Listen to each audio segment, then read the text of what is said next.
Hello' মোৰ মৰমৰ ছাত্ৰ ছাত্ৰীসকল, আজি আমি লৈ আছোঁ ক্লাছ 1 প্ৰথম শ্ৰেণীৰ পৰিৱেশ নামৰ কিতাপৰ পৰিচয় পাঠৰ আৰু এটা অংশ, যিটো ইয়াৰ আগত আমি প্ৰথম অংশটো দি দিছোঁ।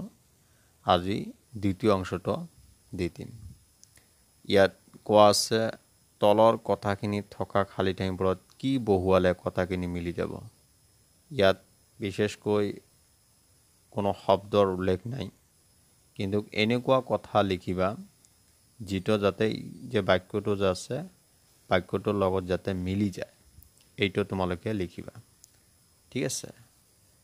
চ' ইয়াত কোৱা হৈছে, আজি আমাৰ ঘৰলৈ গাখীৰ দিয়া মানুহজন। ইয়াত আপুনি লিখিব মানুহজন। আজি আমাৰ ঘৰলৈ গাখীৰ দিয়া মানুহজন, ইয়াত লোৱা আছে, ইয়াত লিখিব মানুহজন অহা নাই।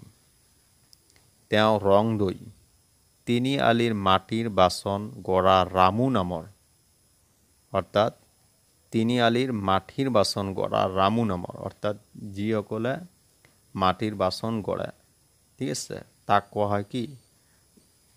তাক কোৱা হয় কুমাৰ। ইয়াত লিখিবা মাটিৰ বাচন গড়া ৰামু নামৰ কুমাৰজনৰ লগত থাকে। ইয়াত লিখিবা কুমাৰজনৰ লগত থাকে। তাৰপিছত কোৱা আছে, তেওঁৰ গা বেয়া কাৰণে, তাৰমানে তেওঁৰ শৰীৰ বেয়া, যাৰ বাবে ইয়াত লিখিবা ডক্টৰ অথবা চিকিৎসকৰ ওচৰলৈ গৈছিল। ইয়াত ডক্টৰ অথবা চিকিৎসকৰ ওচৰলৈ গৈছে। লগতে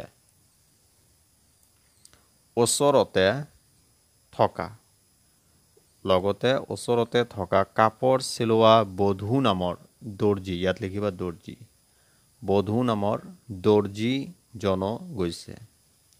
বধূৱে ঘাটতে গণেশ নামৰ কাপোৰ ধোৱা ধোবা, গণেশ নামৰ কাপোৰ ধোৱা ধোবাজনকো লগ ল'লে। ইয়াত লিখিবা ধোবাজনকো লগ ল'লে। গৈ থাকোঁতে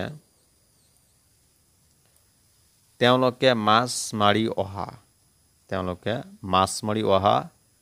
মাছমৰীয়াজনক, ইয়াত লিখিবা মাছমৰীয়া দুজনক লগ পালে।